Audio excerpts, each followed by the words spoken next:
ದಾಂಡೇಲಿಯಲ್ಲಿ ಶ್ರೀ ಆರ್.ವಿ. ದೇಶಪಾಂಡೆ ಅವರ 79ನೇ ಜನ್ಮದಿನದ ಅಂಗವಾಗಿ ಉಚಿತ ಬೃಹತ್ ರಕ್ತದಾನ ಶಿಬಿರ ಆಯೋಜಿಸಲಾಗಿತ್ತು. ಈ ಶಿಬಿರವನ್ನ V R. Deshpande memorial trust, Canara bank, RSETI ಹಾಗೂ ವೆಸ್ಟ್ ಕೋಸ್ಟ್ ಪೇಪರ್ ಮಿಲ್ ಸಹಯೋಗದಲ್ಲಿ ನಡೆಸಲಾಯಿತು. ಸಾರ್ವಜನಿಕ ಆಸ್ಪತ್ರೆ ದಾಂಡೇಲಿಯಲ್ಲಿ ನಡೆದ ಕಾರ್ಯಕ್ರಮಕ್ಕೆ ಗಣ್ಯರು ಚಾಲನೆ ನೀಡಿದರು. Mohan Halwai, Raghavendra Rao, doctor M D. ಒಕ್ಕುಂದ ಹಾಗೂ ರಾಜೇಶ್ ತಿವಾರಿ ಉಪಸ್ಥಿತರಿದ್ದರು. ಸಂಸ್ಥೆಯ ಯೋಜನಾ ಸಂಯೋಜಕ ವಿನಾಯಕ್ ಚವಾಣ್ ಶಿಬಿರದ ಉದ್ದೇಶವನ್ನ ವಿವರಿಸಿದ್ರು. ರಕ್ತದಾನ ಮಹತ್ವದ ಬಗ್ಗೆ ಮಾತನಾಡಿದ್ರು. ಮುಖಂಡರು ಎಲ್ಲರೂ ಪಾಲ್ಗೊಳ್ಳುವಂತೆ ಕರೆ ನೀಡಿದ್ರು. ವೆಸ್ಟ್ ಕೋಸ್ಟ್ ಪೇಪರ್ ಮಿಲ್ ಸಿಬ್ಬಂದಿ ಮತ್ತು ಕಾರ್ಮಿಕರು ಹೆಚ್ಚಿನ ಸಂಖ್ಯೆಯಲ್ಲಿ ಭಾಗವಹಿಸಿದ್ರು. ವಿದ್ಯಾರ್ಥಿಗಳು, ಎನ್ಸಿಸಿ, ಎನ್ಎಸ್ಎಸ್ ಹಾಗೂ ರೆಡ್ ಕ್ರಾಸ್ ಸದಸ್ಯರು ಸಹ ಶಿಬಿರದಲ್ಲಿ ಭಾಗಿಯಾಗಿದ್ರು. ಒಟ್ಟು 51 ಯೂನಿಟ್ ರಕ್ತ ಸಂಗ್ರಹವಾಗಿದ್ದು, ವಿದ್ಯಾರ್ಥಿನಿಯರು ಭಾಗವಹಿಸಿದ್ದು ವಿಶೇಷವಾಗಿತ್ತು.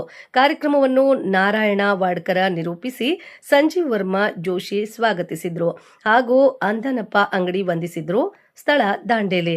ಜಿಲ್ಲಾ ವರದಿಗಾರರು ಆಯಿಷಾ ಮುಕಾಶಿ. ಕ್ಷಣ ಕ್ಷಣ ಸುದ್ದಿಗಾಗಿ ವೀಕ್ಷಿಸಿ ನಮ್ಮ ರಾಷ್ಟ್ರಧ್ವನಿ ನ್ಯೂಸ್ ಕನ್ನಡ.